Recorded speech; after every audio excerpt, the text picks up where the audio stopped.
Le Buzz Room Service.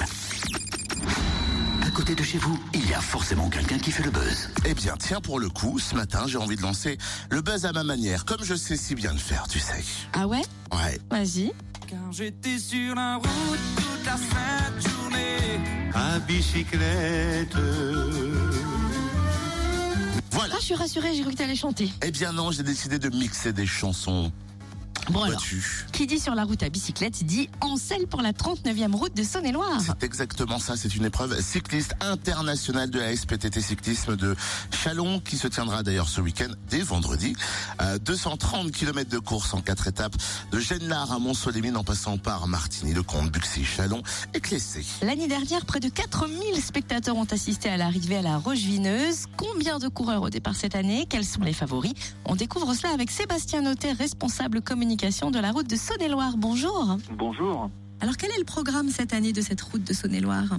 Alors le programme, j'ai envie de dire qu'il sera identique à celui des autres années, à savoir 4 étapes qui vont se dérouler donc du 17 au 19 juin, avec un prologue qui aura lieu du côté de Genlard en contre-la-montre en semi-nocturne. C'est la grande ouverture de la route 2016. Et ensuite nous aurons donc 3 étapes en ligne à partir donc du samedi après-midi, une étape de 92 km en partant de Martigny-le-Comte jusqu'à Mont-Solémine, une étape par catégorie plutôt sur le Chalonnais, donc ce sera la 3e étape le dimanche matin entre Buxy et Ruy pour 39 km, et on terminera donc de Chalon-sur-Saône jusqu'à Clessé dans le Mâconnais, 91 km le dimanche après-midi. Combien de coureurs au départ cette année? Alors comme tous les ans, on fait le plein, ça fait déjà même à peu près un mois et demi à 2 mois qu'on a quasiment le plein avec les validations des différentes équipes.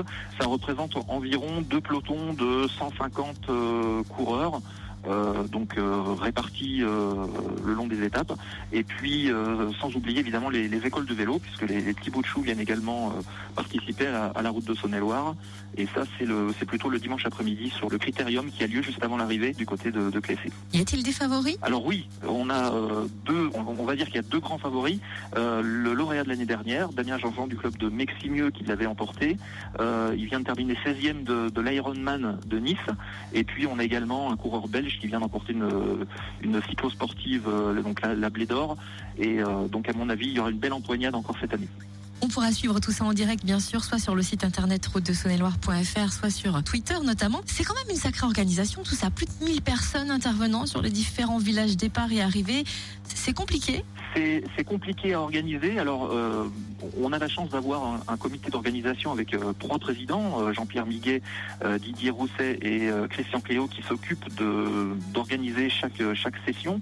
Et il faut savoir que c'est à peu près 1 an et demi d'organisation pour une session. C'est déjà un budget, puisque c'est environ 70 000 euros de budget principalement affecté à la sécurité des participants, des gens sur le bord de la route, des usagers de la route, etc. Et ça représente quand même beaucoup d'investissement.